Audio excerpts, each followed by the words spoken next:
ನನ್ನ first entry 23,400 PE ಕಡೆ ನಾನು ಎಂಟ್ರಿ ತಗೊಂಡೆ, ಯಾಕಂದ್ರೆ ಅದು ಡೇ ಲೋ ಸಪೋರ್ಟ್ ಇತ್ತು ಈ ಸ್ಟ್ರೈಕ್ ಪ್ರೈಸ್ ಅಲ್ಲಿ. ಸೊ ಹಾಗಾಗಿ ನಾನು 260ಗೆ ಎಂಟ್ರಿ ತಗೊಂಡೆ. ನನ್ನ SL ಬಂದು 250 249 ಏನೋ ಇತ್ತು. ಸೊ ಇದು ಯಾವಾಗ 20 ಪಾಯಿಂಟ್ಸ್ ಬಂದಾಗ ನಾನು 3 ಲಾಟ್ಸ್ ಎಕ್ಸಿಟ್ ಆಗೋಣ ಅಂತ ಡಿಸೈಡ್ ಮಾಡಿದೆ. ಟೋಟಲ್ ನಾನು ತಗೊಂಡಿದ್ದು 5 ಲಾಟ್. ನಾನು 5 ಲಾಟ್ಸ್ ಏನಕ್ಕೆ ತಗೊಂಡೆ ಅಂತ ಹೇಳಿದ್ರೆ, ನನ್ನ ಪರ್ ಡೇ SL ಬಂದು 3250 ಇರುತ್ತೆ ರಿಸ್ಕ್. ಸೊ ಹಾಗಾಗಿ ಇದು 10 ಪಾಯಿಂಟ್ಸ್ ಇದ್ದಿದ್ರಿಂದ ನಾನು 5 ಲಾಟ್ಸು ಎಂಟ್ರಿ ತಗೊಂಡೆ. ಈಗ 3 ಲಾಟ್ಸ್ ನಾನು ಎಕ್ಸಿಟ್ ಆದೆ, ಯಾಕಂದ್ರೆ ಅಲ್ಲಿ ರೆಸಿಸ್ಟೆನ್ಸ್ ಜಾಸ್ತಿ ಇದ್ದಿದ್ರಿಂದ ನಾನಲ್ಲಿ 3 ಲಾಟ್ಸ್ ಎಕ್ಸಿಟ್ ತಗೊಂಡೆ.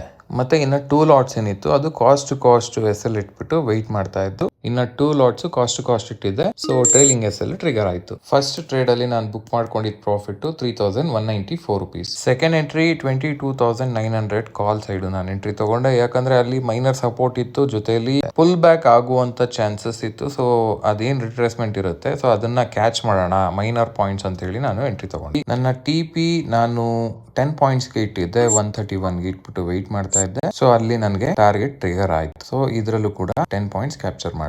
ಸೆಕೆಂಡ್ ಟ್ರೇಡ್ ಅಲ್ಲಿ ನಾವು 3,760 ರುಪೀಸ್ ಪ್ರಾಫಿಟ್ ಬುಕ್ ಮಾಡಿದೀವಿ. ಇವತ್ತು ಟೋಟಲ್ 6,955 ರುಪೀಸ್ ಪ್ರಾಫಿಟ್ ಬುಕ್ ಮಾಡಿರೋದು. ಮತ್ತೆ ನಾಳೆ ಸಿಗೋಣ. Take care.